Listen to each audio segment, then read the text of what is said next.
అనుకున్నటువంటి మీ ఉద్దేశము, మీ ఆలోచన చిత్తం చెప్పిన బిడ్డలు నిలబెట్టండి, బలపరచండి. కొందనాలు ఇవి ఇంతవరకు మా ఏళ్ళ చరించిన కార్యక్రమాలన్నింటిని బట్టి స్తోత్రాలు ప్రభువా. నాయన సంఘములో అయ్యా ఇగో వ్యక్తులను ఒక్కొక్కరిని మీద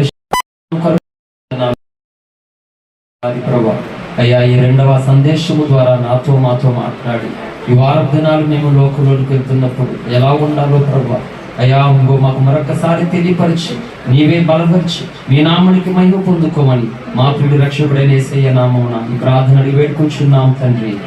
ఆమేన్, ఆమేన్, హల్లెలూయా. మంచిది. మరొకసారి ప్రభునందు మీ అందరికీ కూడా హృదయపూర్వకమైనటువంటి కృతజ్ఞతా వందనాలు తెలియపరుస్తున్నాను.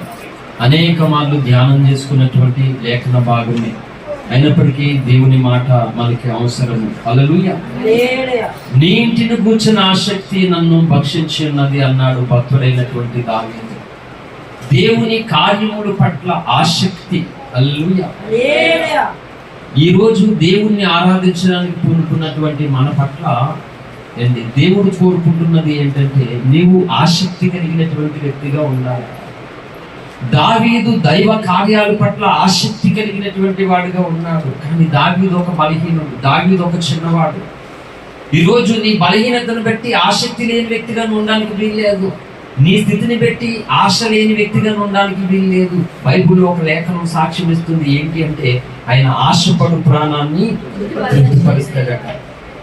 ఒకనాడు నేను ప్రార్థన చేశాను, నన్ను కన్న తల్లికి నేను ఉపయోగం లేనటువంటి వ్యక్తిని ప్రభువా, తన కష్టమంతా వ్యర్థమైపోతుంది, హాస్పిటల్ పాలైపోతుంది, నాకేమో ఆరోగ్యం లేదు, నన్ను తీసుకో, ఎందుకు, ఎలాగ నేను నీ రక్షణ పొందుకున్నాను కదా, నేను నడవలేను, మాట్లాడలేను, నా వల్ల ఏ ఉపయోగం లేదు, ఎందుకు తండ్రి నన్ను తీసుకో, ఒకవేళ నాతో నీకు పని ఉంటే నన్ను బలపరచు, స్వస్థపరచని ప్రార్థన చేయాలి, బలపరచని ప్రార్థన చేశాను. కానీ నేను చేసినటువంటి ప్రయాణాలు నేనే చేసిన ఆశ్చర్యపోతున్నాను. గుడికైనా కొంతసేపు నడిచేసరికి నా 2 కాళ్ళు అరికాళ్ళు వాపులు వచ్చి భయంకరంగా రక్తం మోషన్స్లో వెళ్ళిపోతుంది. అటువంటిది తిండి లేదు, నిద్ర లేదు, విపరీతమైనటువంటి ప్రయాణాలు చేస్తుంది. ఎవరు నేనా? ఆశ్చర్యం ఎంత కనబడుతుంది. ఏంటంటే ఒకటే, దేవుడు అనేటువంటి ఆయనలో ఏదో ఒక పని కలిగిన వ్యక్తిగా ఉండాలి అని ఆశ. అంటే హల్లెలూయా. దైవ కార్యంలో నువ్వు ఎలా వచ్చి అలా వెళ్ళిపోయే వ్యక్తిగా ఉండడానికి వీల్లేదు. నువ్వు ఆశపడాలి, దేవుని పనిలో నేను ఉండాలి, నేను పాలు పంపులు పొందాలి, ఒక ఆశ నీకు ఉండాలి. కొంతమంది నాకు పాటెత్తే చాలు అనుకుంటారు. పాటెత్తే చాలు కాదు, మాటెత్తే చాలు కాదు, ఇంకోటి ఎత్తే చాలు కాదు, దేవుని పనిలో నేను ఉంటే చాలు. హల్లెలూయా. అది ఏదైనా సరే ఆయన పనిలో నేను ఉండాలి, ఏసైనా పని చేయాలంటే ఒక ఆశ మనకు ఉండాలి మాట.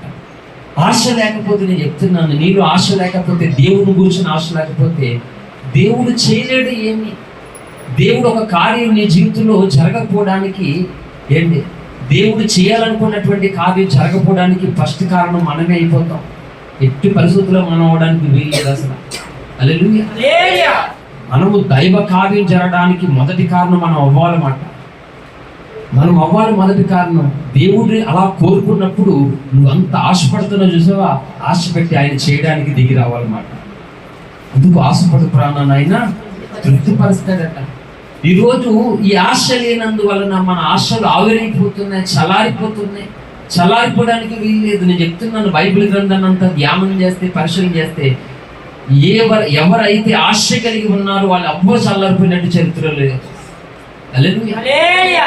స్త్రీ అయినా, పురుషుడైనా, చిన్నలైనా, పెద్దలైనా ఎవరైతే ఆసక్తి కలిగి ఉన్నారో దేవుని పట్ల వాళ్ళు ఎవ్వరూ చల్లారిపోయినట్లు లేరు. వాళ్ళు పేదవారిగా ఉన్నారేమో, వాళ్ళు బలహీనులుగా ఉన్నారేమో, వాళ్ళు ఒంటరి వారిగా ఉన్నారేమో, ఎవరు లేని వారిగా ఉన్నారేమో, కానీ వారికి ఉన్న ఆశ మాత్రము గొప్ప కార్యాలు చేసేటట్లుగా ఉన్నది. హల్లెలూయా. కనుక బైబిల్లో ఒక ప్రత్యేకమైనటువంటి మాట దేవుడు రాయించాడు. చూడండి, త్వరగా నేను ముగించి నేను మిగిలిన కార్యక్రమానికి బయలుదేరి వెళ్తాను. అపోస్తులైనటువంటి పౌలు గారు కొరింథీయులకు రాసినటువంటి 2వ కొరింథీ పత్రిక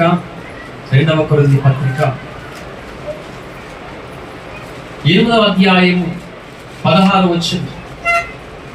ఈ విషయమే నాకు కలిగిన ఈ విషయమే నాకు కలిగిన ఈ ఆసక్తిని దీని హృదయంలో పుట్టించిన దేవునికి స్తోత్రం. అతడు నా హెచ్చరికను అంగీకరించను గాని అతనికి విశేష ఆసక్తి కలిగినందున తన ఇష్టము చొప్పున నేను మీ యొద్దకు బయలుదేరి వచ్చుచూ ఉన్నాడు.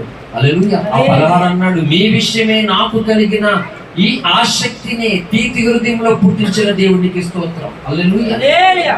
కాబట్టి తీతు హృదయంలో ఆసక్తి కలిగినంత కొరింథీలో ఉన్నటువంటి సంఘమును చూసినప్పుడు, ఆ ఆరిని చూసినప్పుడు ఒకసారి చూడండి, మిమ్మల్ని చూసినప్పుడు నాకు ఆసక్తి కలగాలి. ఎలా కలగాలి చెప్పండి అమ్మా? ఎవరు నిద్రపోవద్దు, అనాలోచనతో ఉండొద్దు. ఇప్పుడు ఒక సేవకుడిగా నేనున్నాను, నాకు కొన్ని ఇబ్బందులు, కష్టాలు, బాధలు ఉన్నాయి. ఏంటి ఈ పరిస్థితుల్లో నేను మిమ్మల్ని బట్టి ఆసక్తి కలిగి ఉండాలి.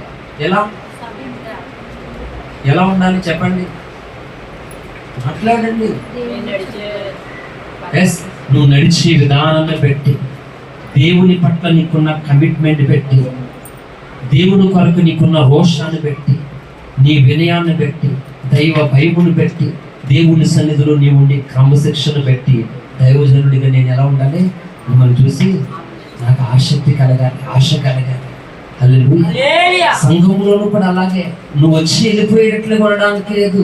కూర్చున్నటువంటి నిన్ను పెట్టి నువ్వెంత క్రమశిక్షణతో దేవుని సంఘంలో ఎలాంటి భారముతో నువ్వు ఉంటావు, సంఘం కోసం నీ హృదయం ఎంత మండుతాదో, ఎంత ఆశపడతావో, ఆలోచిస్తావో, ఈ మంట నీ పక్కన తడుకోవాలి. ఇలా నీలో ఉన్న మంట ఇంకొకరికి వెళ్ళాలి, ఇంకొకరికి వెళ్ళాలి. హల్లెలూయా. ఇలాగా సంఘాన్ని చూస్తున్నప్పుడు సేవకునికి అటువంటి ఆసక్తి కలిగినప్పుడు సేవకుడు ఇప్పుడు ఏమనుకున్నాడు? రెస్ట్ తీసుకోవాలి అనుకుంటాడా? ఆసక్తి కలిగి పిల్లలు వచ్చారు, వీళ్ళకి దేవుని వాక్యం అందించాలి, వీళ్ళని దేవుడు కొరకు తయారు చేయాలని దైవజనుడికి ఆశ కలగాలన్నమాట. అలా ఆశ కలిగి ఇంకా బలమైన సేవ చేయడానికి సంఘమే కారణం అవ్వాలి. హల్లెలూయా. ఎన్ని కార్యాలు జరుగుతున్నా ఆశ లేని వ్యక్తిగా నువ్వు అలాగ అనుకుమనుకు బలహీనమైన ఉంటే సేవకుడు సలారిపోతాడు. సేవకుడు నిద్రపోనివ్వకూడదు. సంఘం అంత ఆసక్తి కలిగి ఉండాలన్నమాట. హల్లెలూయా. సేవకుడు గొప్ప కార్యాలు పూనుకోవడానికి సంఘం ఆసక్తి కలిగి ఉండాలన్నమాట. ఆసక్తి కలిగి పని చేయాలి. నీ టైం సెన్స్, నువ్వు చేసేటువంటి పని సెన్స్, మొత్తం ఎవ్రీథింగ్ ఇదంతా చూసినప్పుడు సేవకుడు గొప్ప ఆసక్తితో ఉండాలన్నమాట. హల్లెలూయా. ఆసక్తి ఎలా ఉండాలని బైబిల్ చెప్పిందో తెలుసా? అపోస్తలుడైన పౌలు గారు కొరింథీ పత్రికలో రోమా పత్రికలో చెప్తాడు ఒక మాట. రోమా పత్రిక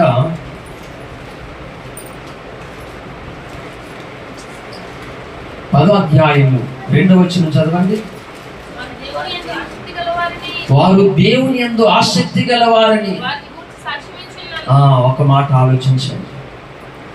దేవుని గురించి సాక్ష్యం ఇచ్చుచున్నాడట పౌలు భక్తుడు. దేనికోసం? వారు ఆసక్తి గలవారని. దైవజనుడు ఎలా చూడాలి? మీ విషయంలో కూడా సాక్ష్యం ఇవ్వాలి. మీ విషయంలో ఖచ్చితంగా సాక్ష్యం ఇవ్వాలి.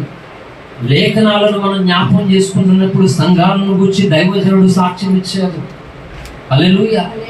దైవజనులను గూర్చి సంఘము సాక్ష్యం ఇచ్చింది, సంఘమును గూర్చి లోకము సాక్ష్యం ఇచ్చింది, అన్ని సమాజము సాక్ష్యం ఇచ్చింది.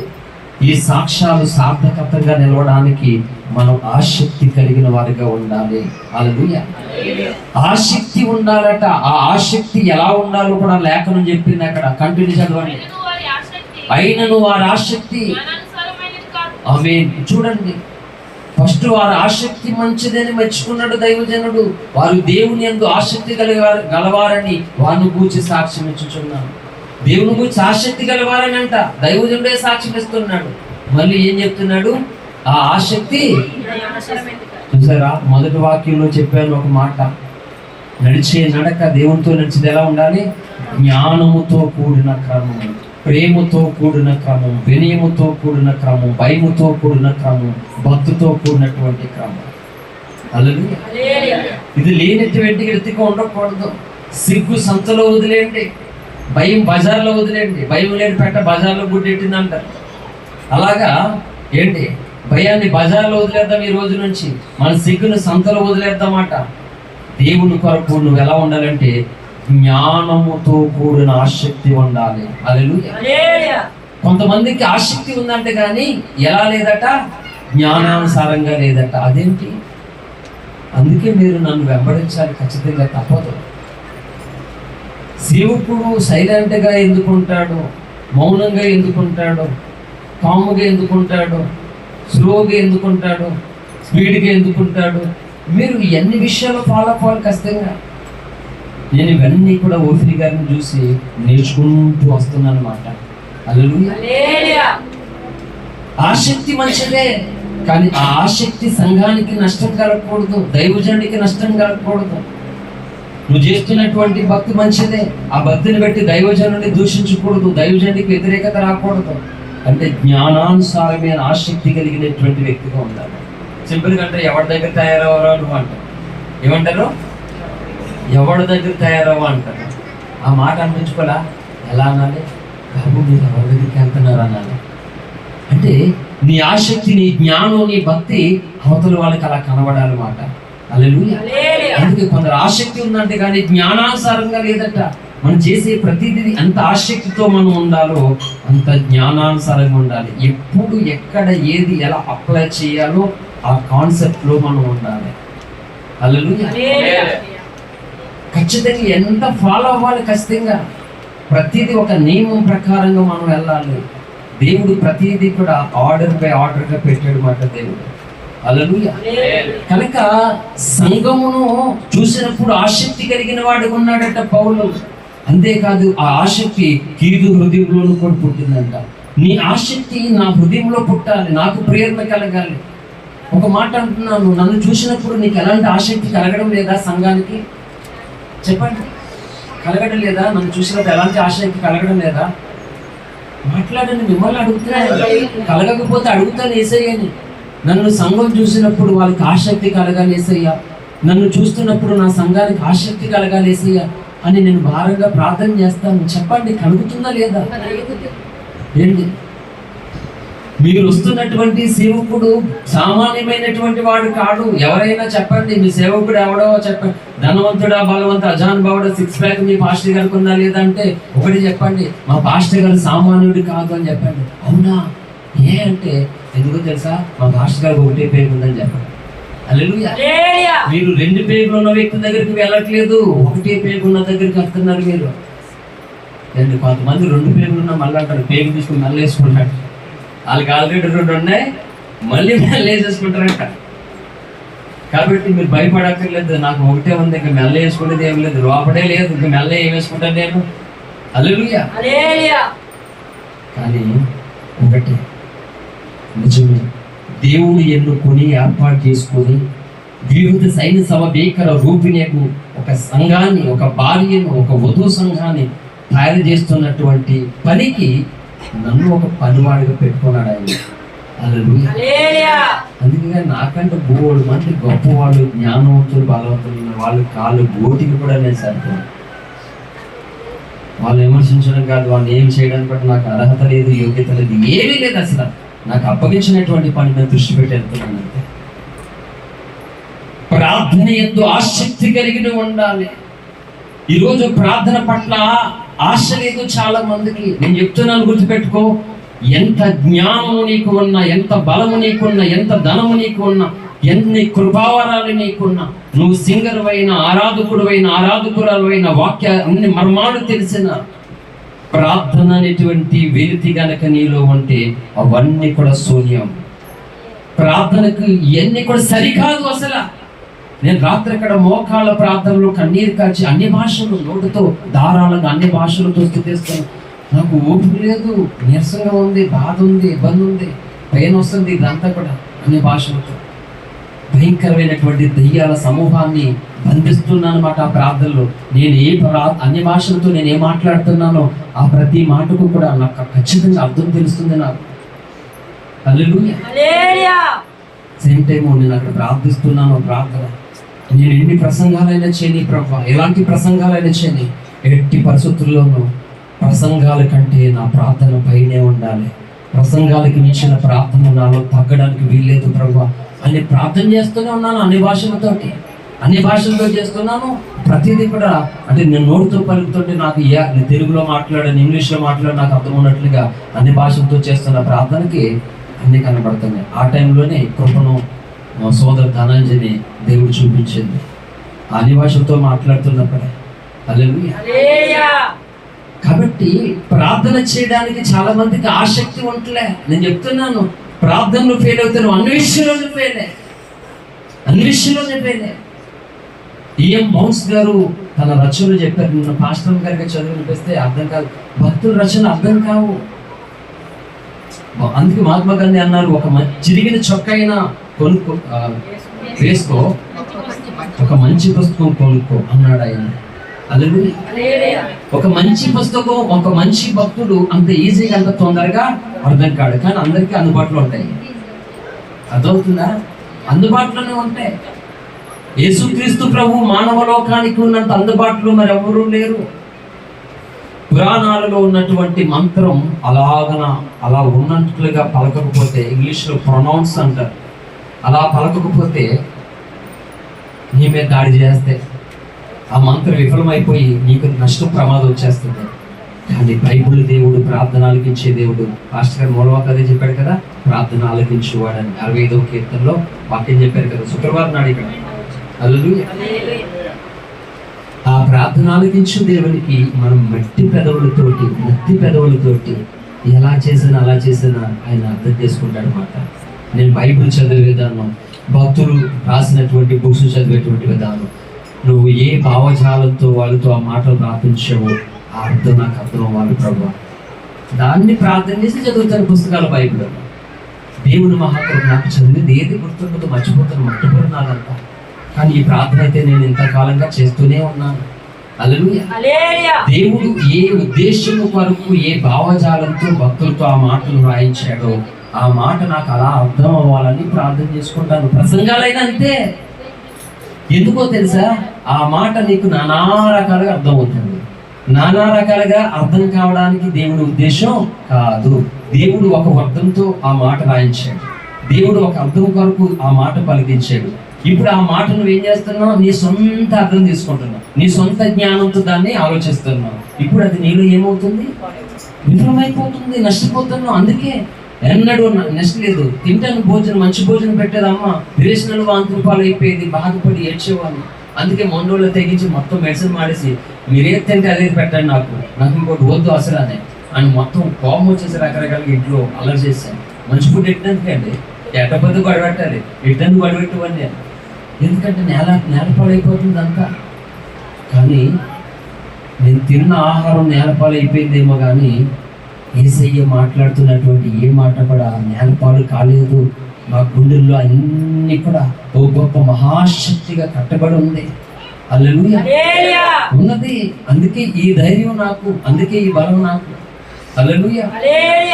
కాబట్టి దేవుని మాట నీకు ఇంకోలా వినపడడానికి వీళ్ళే. కొంతమంది అంటే నాకు అలాగ అనుకున్నానంటే, అలాగ అనుకోవడం ఏంటి? నీకు అలా అనుకోవడానికి వీల్లేదు. దేవుడు ఏమనుకున్నాడు అదే అనుకోవాలి. నువ్వు ఇంకోలా అనుకోవడానికి వీల్లేదు. నాకు అలాగ అనుకున్నాను, నాకు అలా వినపడింది, ఎవరు అలా ఒప్పుకోవడానికి దేవుడు ఒప్పుకోవడానికి వీల్లేదు. అలా ఎట్టి పరిస్థితులు తీసుకోవడానికి వీల్లేదు. ఆసక్తి కలిగి నువ్వు ప్రార్థన చేయాలి, ఇష్టపడాలి. ఎప్పుడు మోకాళ్ళు వేస్తానా? కొంతమంది అతి తెలివైన వాళ్ళు ఏం చేస్తారు తెలుసా? పనంతా అయిపోయిందంట, చెత్త ఎంత నేను చెప్తున్నాను, చెత్త అది తీసుకో. ఆ చెత్త ఈ రోజు నుండి అయిపోయిన తర్వాత కాదు, ప్రార్థనతోనే పని ప్రారంభించాలి. హల్లెలూయా. ప్రార్థనతో ఆరంభించి నువ్వు పని. నువ్వు 4 గంటలు 5 గంటలకు చేసుకునే తర్వాత ప్రార్థన చేసుకుని ఏదైనా వాళ్ళ కదా ఆమె అనుకోవడం కంటే, నువ్వు ప్రార్థన చేసి ప్రార్థన చేస్తా 5 గంటల పని దేవుడు 2-3 గంటలు ఫినిష్ చేస్తాడు. హల్లెలూయా. ఆ భారం అంతా తీసేస్తాడు నీకు. కాబట్టి నేర్చుకోండి స్త్రీలు కూడా ప్రార్థన విధానాన్ని. ఆసక్తి మాట, ఆసక్తి అంటే ఏ శక్తి అది అంటే అపోస్తలుల కార్యముల గ్రంథము 1వ అధ్యాయము 8వ వచనం. త్వరగా, అయినను పరిశుద్ధాత్మ మీ మీదకి వచ్చినప్పుడు మీరు శక్తి నొందురు. ఆ శక్తి, ఆ ప్లస్ శక్తి ఏంటి? ఆసక్తి అంటే ఏంటి అనుకున్నారు? ఆ శక్తి అంట అది పై నుండి పంపబడినటువంటి శక్తి. ఈ శక్తి తిని ఆహారము కలిగిన శక్తి కాదు, ధనం వలన బలం వలన మనుషుల వలన కలిగే శక్తి కాదు. ఆ శక్తి ఏంటి? ఆ శక్తి అంటే దేవుని శక్తి. హల్లెలూయా. పై నుండి వచ్చే శక్తి అంట. అది పొందే వరకు నువ్వేం చేయాలంట? నిలిచి ఉండాలంట. దట్ మీన్ నువ్వు ప్రార్థన గదిలో కనిపెట్టమని అర్థం. హల్లెలూయా. ఆ శక్తి లేకుండా చేయలేవు దేవుని కార్యాలు. ఆ శక్తి ఇది లేకుండా నువ్వు చేయలేవు. అన్నీ తెలుసు నీకు, అయినా చేయలేవు. కారణం ఏంటంటే ఆ శక్తి లేనందువలన. అందుకనే బైబిల్ గ్రంథాన్ని చూస్తే, ఇప్పుడున్న సమాజాన్ని చూస్తే, ఆ శక్తి లేనటువంటి వారు నిలబడలేరు దేవుడు కొరకు. ఆ శక్తి లేని వారు ఏమీ చేయలేరు, డొలగా ఉండిపోతాం. బీదరాజనే, ఒంటరివాడే, బలహీనుడే, రోగే, దరిద్రుడే, కానీ ఆ శక్తితో ఉన్నాడు కనుకే విఐపి లాగా దేవదూతలు వచ్చారు తన దగ్గరికి, స్వాగతంతో తీసుకెళ్లారు పరదేశ్కి. హల్లెలూయా. ఆ శక్తి నీలో ఉండాలి. నేను రాశాను కరోనా టైంలో పెదవసంలో ఒక రోజు ఒక పాట రాశాను. మాటతోనే కాక శక్తితోని నింపి, నీదు ఆత్మశక్తితో నింపి నడుపుచున్నావు. మాటతోనే కాక శక్తితోని నింపి, నీదు ఆత్మశక్తితో నింపి నడుపుచున్నావు. నీవే నా కాపరి, నీవే నా ఊపిరి, నీవే నా తల్లివే, నీవే నా తండ్రివే. నీవే నా కాపరి, నీవే నా ఊపిరి, నీవే నా తల్లివే, నీవే నా తండ్రివే, నీవే నా తల్లివే, నీవే నా తండ్రివే. హల్లెలూయా. ఆ శక్తితోనే వెళ్ళాలి. తిరిగి ఇక్కడి నుంచి నువ్వు ఒట్టికి వెళ్ళడానికి వీల్లేదు అసలు. అలాగైతే నీలో సాతాను వెంటనే వెతికెళ్ళిపోతాడు అన్నమాట. అంటే ఒంట్లో వాళ్ళకి నిలిచి మంది మెట్లు ఎక్కాలి మనిషిని, ఒక నెలెక్కరా బాబు అంటారా లేదా? అంటే ఇంకో శక్తి తనకు అవసరం అక్కడ. నీలో వాక్యాన్ని ఎందుకు ఎత్తుకెళ్ళిపోతున్నాడు తెలుసా సాతానుడు? ఆ శక్తి లేనందువలన. చీపురు కట్ట దాచుకుంటున్నాం, ఎవరైనా ఎత్తుకెళ్ళిపోతారేమో. చెప్పులు దాచుకుంటున్నాం, మారిపోతాయేమో. అన్ని పట్ల ఆసక్తి ఉంది, అవి పాడైపోకూడదు, అది తొలగిపోకూడదు, నష్టపోతావేమో అని. కానీ వింటున్న శ్రేష్టమైన వాక్యం పట్ల నీకు ఆసక్తి ఉందా అని అడుగుతున్నాడు దేవుడు. ఇది సాతాను ఎత్తుకెళ్ళిపోతాడు. ఎంతకాలం మౌనం ఉంటావు నువ్వు? నీ ఆశీర్వాదాలన్నీ ఆసక్తిలోనే దాగున్నాయి. అది ఎత్తుకెళ్ళిపోతుంటే అలా ఎలా చూస్తావు నువ్వు? ఆ శక్తితో నువ్వు అన్నాడు, అది ఎత్తుకెళ్ళాడు. నన్ను ఏడిపించాడు సాతానుడు, నన్ను బాధ పెట్టాడు, నన్ను నరక వేదన పెట్టించాడు. కానీ నాకు దేవుడు అప్పగించింది ఏది వాడు ఎత్తుకెళ్ళలేదా? హల్లెలూయా. ఎత్తుకెళ్ళడం లేదు. ఎందుకంటే మీకు కలిగి ఉన్న దాన్ని గట్టిగా పట్టుకో. చెప్పాను 7 వారాల క్రితం ఈ వాక్యం ప్రకటన గ్రంథంలో నుండి. హల్లెలూయా. నాకున్నంత ఆ కొంత ఓపికతో పట్టుకున్నాను. దేవుడు అప్పగించిన పరిచయాన్ని పట్టుకున్నాను. ఏంటి వదలలేదు ఏది కూడా. ఆ శక్తి చాలా అవసరం నీకు. నీ శక్తి సరిపోదు. దేవుడు నీ పట్ల గొప్ప కార్యం చేయాలన్నా, నీవే దేవుని కొరకు గొప్ప కార్యాలు చేయాలన్నా ఆ శక్తి కావాలి. హల్లెలూయా. ఆ శక్తి పై నుండి వచ్చే శక్తిని నువ్వు పొందుకోవాలి. పరిశుద్ధాత్మ అభిషేకాన్ని, పరిశుద్ధాత్మ శక్తిని నువ్వు పొందుకోవాలి. అదేదో ప్రార్థన అలా ఉండడం కాదు. కొంతమంది ప్రార్థనలోనూ కూడా దేవుని శక్తిని అనుభవించకుండా దుర్నగి చేసుకుంటున్నారు. జాగ్రత్త సోదరులారా, దయచేసి ఎవరు ఆ ఆలోచనలతో ఉన్నారో వెంటనే మార్చుకోండి. దయచేసి దేవుని ప్రభావము దిగొస్తుండగా, దేవుని శక్తి తాగుతుండగా, దేవా నన్ను నా పక్కనోళ్ళు తాకావు, నా ఎదుటోళ్ళు తాకావు, నా వెనకనోళ్ళు తాకావు, నన్ను ఎందుకు తాకవయ్యా, నన్ను తాకయ్యా అని ఏడవాలి, రోధించాలి. తాకకుండా ఆయన వదిలి వెళ్ళకూడదు. దాటిపోవాడు కాడు యేసుదేవుడు అని దైవజనుడు స్టీవెన్సన్ గారు పాట పాడారు. నాకు రావు పాటలు పాడుకోడు, కానీ అందరు భక్తులు పాడినటువంటి పాటల్లో అభిషేకాన్ని మాత్రం నా గదిలో నేను పొందుకుంటాను. హల్లెలూయా. ఆ పాటలు నాకు రావు నిజమే, కానీ అభిషేకం నాకు మాత్రం దొరికే కృప అయితే దేవుడు అనుగ్రహించాడు. హల్లెలూయా. కాబట్టి నువ్వు ఆసక్తి కలిగి వాక్యం వినడం నేర్చుకోవాలి. ఆసక్తి కలిగి నువ్వు ప్రార్థన వినాలి. కొరింథీలో పౌలు చెప్పాడు, ముగిస్తూ ఉన్నాను. 2వ కొరింథీ పత్రిక 9వ అధ్యాయము 9వ అధ్యాయము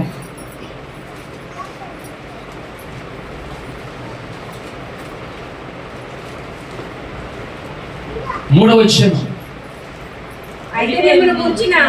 2వ కొరింథీ పత్రిక 9వ అధ్యాయం 3వ వచనం. అయితే మిమ్మల్ని గుర్చిన మా ఆసక్తియు అతిశయము ఈ విషయంలో వ్యర్థము కాకుండానట్లు నేను చెప్పిన ప్రకారము మీరు సిద్ధంగా ఉండుటకే ఈ సహోదరులను 2 నుంచి చదువుతాం. మీ మనసు సిద్ధమై ఉన్నదని నేను ఎరుగుదును, అందువలన సంవత్సరం నుండి అక్కయ్య సిద్ధపడి ఉన్నదని చెప్పి నేను మిమ్మల్ని గూర్చి మాసిదోనియ వారి ఎదుట అతిశయపడుచున్నాను.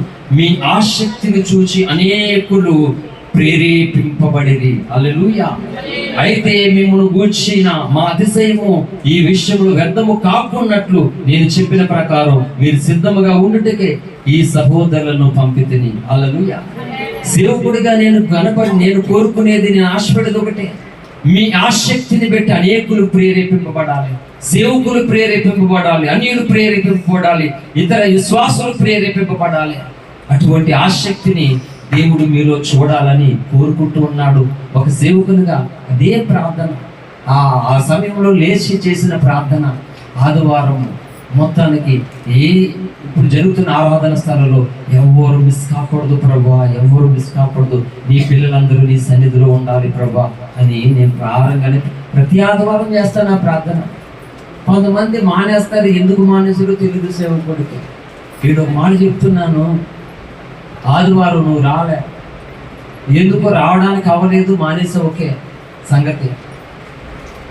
తర్వాత కార్యక్రమాలు ఏమైనా ఉన్నాయో లేదో తెలుసుకోవాలని ఆశ ఉండద్దు, దైవ కార్యాల పట్ల ఉండద్దు. నువ్వు రాలేని తర్వాత అసలు ఏం జరిగింది, దైవజనులు ఎలా ఉన్నారు, లేకపోతే సంఘంలో ఏం జరిగింది, సంఘంలో ఏమన్నా కార్యక్రమాలు ఉన్నాయి ఈ వారం తెలుసుకోవాలి. ఇది the responsibility of the Christ. దేవునిని ప్రేమిస్తున్నటువంటి వ్యక్తులకు ఉండవలసినటువంటి బాధ్యత. హల్లెలూయా. ఆసక్తి కలిగినటువంటి వారు అంటే అర్థం ఏంటంటే బాధ్యత కలిగిన వారని అర్థం. హల్లెలూయా. ఈ బాధ్యత నీకు ఉండాలి, ఖచ్చితంగా నీకు ఉండాలి. ఏమన్నా ఈ వారంలో కార్యక్రమాలు ఉన్నాయా ఏంటి, ఈ విషయాలు నువ్వు తెలుసుకోవాలి, దాని కొరకు నువ్వు పూనుకోవాలి, ఇతరులను ప్రేరేపించబడాలి. నువ్వు పొందినటువంటి రక్షణ ఇతరులు కలగడం కొరకు నువ్వు ప్రేరణ కావాలి, నువ్వు మాదిరి కావాలి వాళ్ళకి. నువ్వే అడ్డుబండగా ఉంటే ఎలా? సాతానికి అనవసరంగా చోటియొద్దు, సాతాన్ని చేర్చుకోవద్దు. వాడు దాడి చేయడానికి పూనుకున్నాడు, మనం చోటిచ్చేవారిగా ఉండొద్దు. చోటిచ్చేవారిగా మనం ఉంటే దేవుడు ఏం చేస్తాడు చెప్పండి? సాతానికి ఎప్పుడు కూడా మనము వ్యతిరేకంగానే మనం ఉండాలి. హల్లెలూయా. కాబట్టి ఈ ప్రేరేపణ అంటే అనేకుల్ని ప్రేరేపించిందంట, వారి ఆసక్తి అనేకుల్ని ప్రేరేపించిందంట. ఏంటో ఒక మాట చెప్తున్నాను, కొంతమంది సంఘాలలో పరిశుద్ధాత్మను పొందుకోవాలని పాఠం చెప్తారు.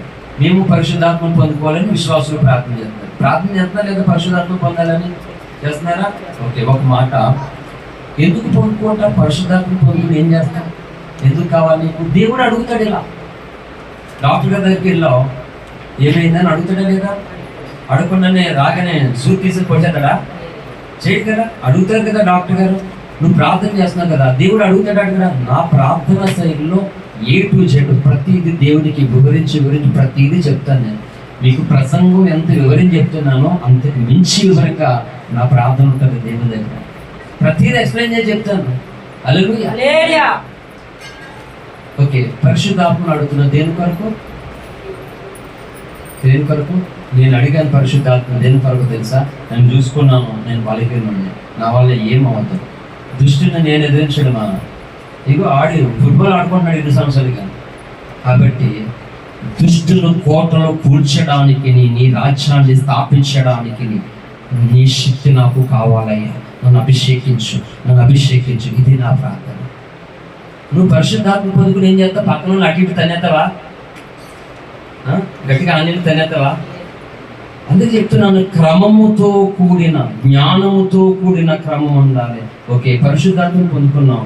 మొగలు ఆడోళ్ళ మీద అడిపోతారా? క్రమం అది. ఆడోళ్ళు మొగల మీద అడిపోతారా? క్రమం అది. అంటే క్రమం చెప్పాడు దేవుడు. అలాగే కర్తగాడట ఆయన. సంఘాలు ఇప్పుడు నేర్చుకుంటే విషయాలు పరిశుద్ధాత్మను పొందుకుంటే నువ్వు అందరి మీద అడిపోవాలా? అలాగా ఆడపిల్లలు ఉన్నారు, చిన్నపిల్లలు ఉన్నారు, ప్రెగ్నెన్సీ ఉన్నారు, వాళ్ళని తన్నేసుకోవడం పరిశుద్ధాత్మ పొందితే ఇది క్రమమా? ఇది కాదు కాదు. Control yourself. హల్లెలూయా. ప్రతి పనిలోనూ బాధ్యతతో కూడిన క్రమమును మనం కలిగి ఉండాలి. హల్లెలూయా. అర్థమవుతుందా? పరిశుద్ధాత్మ పొందుకున్న మంట ప్రభావం వస్తుంది, నోరు లేస్తుంది, చేతులు గట్టిగా చప్పట్లు కూడా స్తుతిస్తావు, ఆరాధన చేస్తావు. క్రమంలోనే ఉండాలి అవన్నీ కూడా. హల్లెలూయా. అన్ని క్రమంలోనే ఉండాలి. తెలుస్తుంది, తెలియకుండా ఏమున్నది అసలు. దేవుడు దిగొచ్చినప్పుడు తాకే శక్తి ఏంటో తెలుస్తుంది. అప్పుడు ముందున్నారు, నా వల్ల వీళ్ళందరికి ఇబ్బంది కలుగుతుంది తెలుస్తుంది అనుకుంటే అవన్నీ అనిపించి చెప్తున్నాను. హల్లెలూయా. అనుకున్నవాడిని పరిశుద్ధాత్మను అడిగివాడిని పొందుకోవాలని బాగా చెప్తే, తండ్రి ఆత్మ లేని వాడిని వాడు కాదన్నా, నీ ఆత్మీయ అని చెప్పి ప్రార్థన చేసేవాడిని. కాలేజీకి సైకిల్ మీద వెళ్ళేవాడిని. కాలేజీలో మేడం పాఠాలు చెప్తున్నప్పుడు ఇది గుర్తొచ్చింది, నేను పరిశుద్ధాత్మను అడుగుతాను కదా, దేవుడి చెప్తే అలాగే ఇప్పుడు ఎక్కడ కాలేజీలో అడుగులు మేతడ్డానికి చెరువుల దగ్గరికి వెళ్ళేవాడు మేతడ్డానికి. ఇప్పుడు పరిశుద్ధాత్మ చెప్తే ఎలా? అసలే మా పక్కన మాట్లాడితే ఎదురుగా చూడాడు. ఇలాగే డౌట్లు వచ్చి నాకు, కాలేజీలో వచ్చేస్తే ఎలాగా పరిశుద్ధాత్మ, ఇక్కడ వచ్చేస్తే ఎలాగా ఇలాగనే అంటే అప్పుడు తెలియదు నాకు, పరిపక్వత లేనటువంటి ప్రార్థన అది. కానీ తెలిసిన తర్వాత నవ్వుకున్నాను అనమాట. ఇప్పుడు జ్ఞానముతో కూడిన ప్రార్థన, క్రమముతో కూడిన ప్రార్థన, అలాగే కర్తకాడండి దేవుడు. హల్లెలూయా. చేస్తాడు ప్రతి స్థలంలో. బాత్రూంలో పరిశుద్ధాత్మను చెన్నైలో 2015లో 3 రోజులు అక్కడ మీటింగ్స్ వాకింగ్ చెప్పడానికి వెళ్ళినప్పుడు సూళ్ళూరుపేటలో ఉన్నాం. బాత్రూంలో మా ఉన్న రూమ్ కంటే పెద్ద రూమ్ బాత్రూమ్. ఈ రూమ్ అంత ఉంటుంది బాత్రూమ్, టాయిలెట్ రూమ్. అక్కడ ఉండిపోవాలని సెలవు నాకు, అక్కడే ఉండిపోవాలని నేను. తండ్రి అది నీకు ఇష్టం లేదు, నాకు తెలుసు ప్రభువా, నీకు ఇష్టం లేదని మోకాళ్ళేసి నిలుమోకాళ్ళేసి చేతులెత్తి ఏడ్చి ప్రార్థన చేస్తున్నాను. వాళ్ళందరూ ఫోన్ చేసి పాస్టర్ గారికి మంచి సేవకుడు పంపించాం, చాలా అద్భుతకరంగా సేవకుడు వాడపడ్డాడు ఇక్కడ అని ఫోన్ చేసి చెప్తే వాష్రూమ్లోకి వెళ్ళి ఏడుస్తున్నాను నేను. దేని వరకు? ఫోన్ చేసి పంపించిన సేవకుడు బాగా వాడపడ్డాడని ఫోన్ చేసి చెప్తే నా ఎదుట వాష్రూమ్లోకి వెళ్ళి ఏడ్చాను నేను. చాలాసేపు వెళ్ళిపోయాను, వాళ్ళు వెళ్ళిపోయారు, ఇంకా బయటకు రాలేదు. ఏమైందని లోపల అభిషేకాన్ని పొందుకున్నాను నేను. హల్లెలూయా. దర్శించాడు, నేను నీకు తోడుగా ఉన్నానని ధైర్యం వచ్చింది నాకు, ఇక్కడ నేను ఉన్నాను చెప్పేసి. ఎందుకంటే అక్కడ నా దేవుని చిత్తం కాదు, నేను ఉంటా. అందుకని హైదరాబాద్లో ఉండుట దేవుని చిత్తం కాదు. దేవుడు మళ్ళా తీసుకుని వచ్చాడు నన్ను ఇక్కడికి. అందుకని ఆయన చిత్తానుసారంగా ఆత్మ చేత నడిపించబడడానికి నన్ను అప్పగించుకుంటూ వెళ్ళిపోయాను. అందుకని నీ మాట చెప్పున అన్నాడు భక్తుడు. ఆయన మాటే ప్రాధాన్యం మనకి. నువ్వు ఆయన మాటను పక్కన పెట్టి ఇంకొక మాట చెప్పిన మనకు నచ్చినట్టు మనం వెళ్ళిపోతే దేవుడు అనుకున్నవి మనల్ని అన్నీ ఆగిపోతాయి. దానికి కారణం మనమే. హల్లెలూయా. ఆ శక్తి ఎందుకు అంటే, ఇగో నీ శక్తి ద్వారా జయించలేని కార్యాలు ఆ శక్తి ద్వారా జయించగలుగుతావు. హల్లెలూయా. నీ శక్తి ద్వారా చేయలేని దేవుని పనులు ఆ శక్తి ద్వారా నువ్వు చేయగలుగుతావు. నీ శక్తి ఆ శక్తి రెండు ఏకమవ్వాలి మాట. అప్పుడే బలమైన అభిషేకం నీలో నీకు దిగి వస్తుంది. నీలో ఆశ లేనప్పుడు దేవుడు ఏం చేయలేడు, అలా తాగుతాడు, వెళ్ళిపోతాడు మాట. హల్లెలూయా. అలా ఉండడానికి వీళ్ళు. ఫైనల్ ఒక మాట చెప్పి నేను ముగింపు చేస్తాను. ఏలియా కోసం అందరికీ తెలుసు. అతడు ఎలా చేశాడంట ప్రార్థన? యాకోబు 5:17 ఆ అత్యాశక్తి కలిగి చేశాడంట ప్రార్థన. ఎందుకు చేశాడు అంటే, ప్రజలందరినీ చూశాడు, వీళ్ళందరూ దేవుని ప్రజలే, కానీ ఎలా ఉన్నారట? 2 తలంపులతో ఉన్నారు. దేవుడు అంటున్నారు, బయలుదేవత అంటున్నారు, లోకం అంటున్నారు, సంఘం అంటున్నారు, అటు ఇటు బతికేస్తున్నారు. ఇది చూసి బాధపడుతున్నాడు. చెప్పాడు, మాట్లాడాడు, అన్ని చేశాడు, ఎవరైనట్లే. వర్షం ఆగిపోవాలని ప్రార్థన చేశాడు. ఏంటి? భక్తుడి ప్రార్థనకి ప్రతిదీ రీజన్ ఉంది. మనం మాట్లాడితే వర్షం ఆగిపోయేస్తున్నాము. ఏంటి మనమా? అక్కడేమో రైతు వర్షం రావాలని అలా ఎదురు చూస్తున్నాడు. నువ్వేమో ఏసునామం సింపుల్గా ఆపేస్తే న్యాయమా? హల్లెలూయా. చేసే ప్రార్థన కూడా న్యాయంగా ఉండాలి. మన కోసం ఆపేయడానికి వీల్లేదు. ఇక్కడ ప్రార్థన జరుగుతుందా చెత్తైతే తండ్రి ఎక్కడొక్క రాని, ఇక్కడ మాత్రం ఆగిపోయి చెత్తమైతే చెయ్యి, తప్పులేదు. నీ కార్యక్రమానికి భంగం కలగకుండా చెయ్యి తండ్రి, చెయ్యి, ప్రార్థన తప్పలేదు. అందుకని ఎక్కడ ప్రార్థన కోసం ఇంకో చోట ఎందుకు ఆపాడు నువ్వు? హల్లెలూయా. న్యాయమేనా? ఇక్కడ ప్రార్థన జరగడం కోసం అతను ఇంకో చోట ఆపేస్తావా? రైతు దగ్గర నీరు రాకుండానే అక్కడ చెత్తమే అండి దేవుడు పంపించడం. నువ్వు ఆపేస్తే దేవుడు నువ్వు ఎలా చేయాలి నేర్చుకున్నావు అంటాయినా. అందుకని ఆసక్తితో కూడిన ప్రార్థన ఏలియా చేశాడు. 3.5 సంవత్సరం మొత్తం వర్షాధిపతి. ఏంటి కరువు? వచ్చాడు కారణం తెలుసుకొని. అహాబు రాజు వచ్చాడు ఏలి దగ్గరికి, ఇశ్రాయేలు శ్రమ పట్టువాడు నీవే అన్నాడు. అహాబు వచ్చే దగ్గరికి, నేను కాదు నువ్వే అన్నాడు ఏలియా. ఏలియా మరలా ప్రార్థన చేయవలసి వచ్చింది. ఎందుకు ఏలియా ప్రార్థన చేశాడంటే, ప్రజలు తమకు నచ్చినట్లుగా బ్రతికేస్తున్నారు. ఒక దైవజనుడు ఉన్నాడు, ఇశ్రాయేలుకి రోధిస్తున్నాడు, కన్నీరు కాలుస్తున్నాడు, శ్రమ పడుతున్నాడు. దేవుడి మనసు రావట్లేదు వీళ్ళకి. అయ్యా నీ ప్రజలు పాడైపోతున్నారు, వీళ్ళు నష్టపోతున్నారు, బయలులోనికి వెళ్ళిపోతున్నారు, వీళ్ళు విడిపించిన బంధకాల నుంచి అని అన్ని చెప్పగా ఎనకపోతే ప్రార్థన పూనుకున్నాడు. కరువు వచ్చింది. అప్పుడు వచ్చారు తింటామని. హల్లెలూయా. కాబట్టి నీ ఆసక్తి దేని కొరకంటే నశించిపోతున్న ప్రజలు రక్షించాలని ఆసక్తి ఉండాలి. చల్లారిపోకూడదు, ఎవరు నువ్వు చల్లారిపోకూడదు, ఇతరులు చల్లారిపోకూడదు. మండాలని ఆ ఆశతోనే ఉండాలి ప్రార్థనలోను. హల్లెలూయా. కాబట్టి ప్రార్థించడంలో ఆశ ఉండాలి, సువార్త పట్ల ఆశ మారు ఉండాలి. ఏంటి సువార్త అంటే? నశించిపోతున్న ఆత్మను రక్షించడం కొరకు. నీవు నేను నశించిపోతున్న వాళ్ళని దేవుడు ఎవరెవరి ద్వారా మనం రక్షించుకున్నాడు. నువ్వు ఎవరిని రక్షించవా? రక్షించాలని ఆశ నీకు బాగా ఉండదా? హల్లెలూయా. కాబట్టి నా వంతు ఉండాలి, నా కన్నీరు ఉండాలి, నా కష్టం ఉండాలి, నా ప్రయాసం ఉండాలి. దేవుడు ఇవన్నీ నీలో ఉండాలి, ఈ ఆశతో కూడా ఉండాలి. దేవుడు నిన్ను బలమైన సాధనంగా వాడుకుంటాడు. ఇంకా ఫైనల్గా మాట చెప్తున్నాను, ముగించేస్తున్నాను. బైబిల్ క్లోజ్ చేసుకోండి. దేవుడు ఒక వ్యక్తిని వాడుకోవాలంటే ఎలా తెలుసా? చాలా ఇంపార్టెంట్ ఈ ప్రసంగాల గురించి. దేవుడు ఎవరినైనా ఎందుకు వాడుకుంటాడు, లేకపోతే దేవుడు ఎలా వాడుకుంటాడు అంటే, నీ బ్యాక్గ్రౌండ్ చూసి వాడుకోండి. నీ ధనాన్ని, బలాన్ని, జ్ఞానాన్ని, వరాన్ని ఏమి చూసి వాడుకోండి. దేన్ని పెట్టి వాడుతుంది సార్? నువ్వు దేవుని ప్రేమించే ప్రేమను పెట్టి వాడుకుంటాడు. హల్లెలూయా.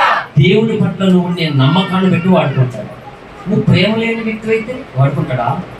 నువ్వు నమ్మకమే లేని వ్యక్తి అయితే వాడుకుంటాడా? వాడుకోడు. అందుకని దైవజన మాట అన్నాడు. ఏమని తెలుసా? ఇప్పుడు మనకి ధనం లేదు, బలం లేదు. ఫస్ట్ రెండు లేవు మన దగ్గర. చెయ్యాలని చాలా ఉంది, కానీ ఏమి లేవు. ధనము లేదు, ఎందుకంటే దాని ద్వారా చాలా పని ఉంది. ఇంకోటి బలము లేదు, దీని ద్వారా కూడా చాలా పని ఉంది. ఈ ధనము లేదు, బలము లేదు, కానీ దేవుడు చేయాలనుకున్నటువంటివి జరుగుతూ ఉన్నాయి. దేని పెట్టంటే ఆయన కృపను పెట్టి మాట. హల్లెలూయా. అంటే కొన్నిసార్లు నీకు నాకు సామర్థ్యం సరిపోదు చేయడానికి, కానీ నమ్మకము, ప్రేమ నీలో ఉన్నప్పుడు ఆ సామర్థ్యం యేసయ్య ఇచ్చి చేపించేస్తాడు అంతే. హల్లెలూయా. అందుకనే ప్రకటన గ్రంథంలో మాట అన్నాడు. ఏమన్నాడు? జ్ఞాపకం వాళ్ళు గుర్తు చేయండి.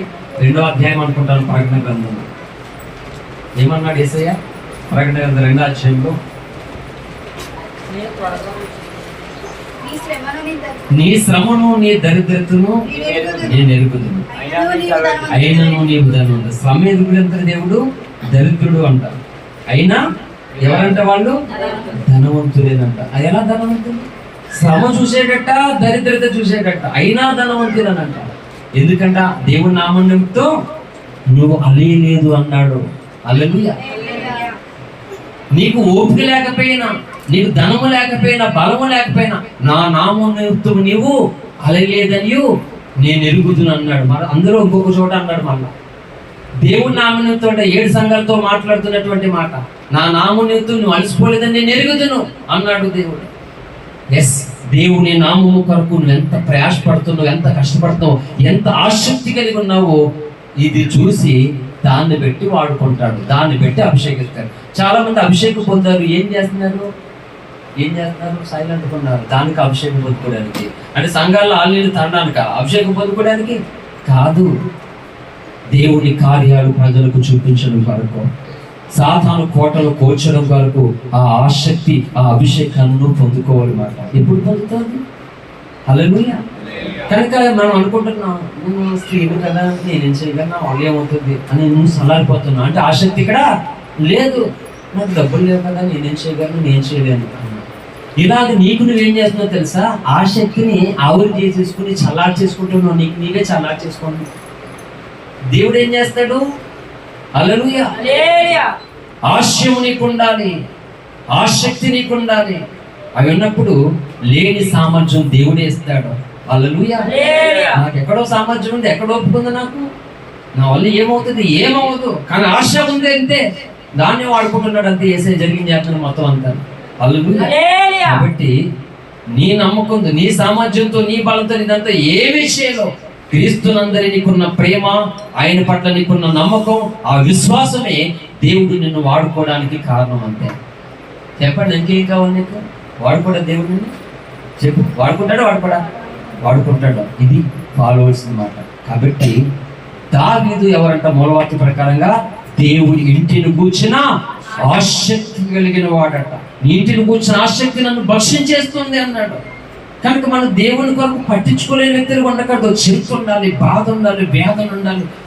ఎప్పుడు వెళ్తానా దేవుని కొరకు, ఎప్పుడు చేస్తానా దేవుని పని, ఎప్పుడు పూనుకుంటానా దైవ కార్యాల్లో అని నీకు ఒక బలమైన ఆశ నీకు ఉండాలి మాట. ఇది చలారిపోకూడదు. నీలో ఇది మండుతున్నంతసేపు నేను చెప్తున్నాను, దుష్టుడు ఓడిపోతూ ఉంటాడు, నువ్వే గెలుస్తూ ఉంటావు. హల్లెలూయా. ఉంటాయి ఈ పరిస్థితులు, ఉంటాయి, బాధ ఉంటాయి, కానీ అవి నిన్ను ఎంతకాలం బాధపెట్టావు, ఎంతకాలం నిన్ను మొబ్బి ఏడిపించు. ఒక్కొక్కటి పారిపోతావు అన్నమాట. విజయం నీదే. హల్లెలూయా. ఆసక్తి కలిగినటువంటి వారిగా దేవుని కొరకు గొప్ప కార్యాలు చేద్దాం. అనేకుడికి ఈ ఆసక్తిని, వాళ్ళకి ప్రేరణ కలిగించేదిగా, నీలో ఉన్న ఆసక్తి ఇతరులకు ప్రేరేపణ కలగాలి. అటువంటి వ్యక్తులుగా ఆ శక్తిని పొందుకుందాం. ఈ మాటలు దేవుడు దీవించి ఆశీర్వదించును గాక. ఆమేన్. మోకరించండి, ప్రార్థన చేసుకుందాం. ప్రార్థన అందరూ కూడా ఒక మాట ప్రార్థన చేద్దాం. ఒక చిన్న తీర్మానం సమర్పణ చేద్దాం.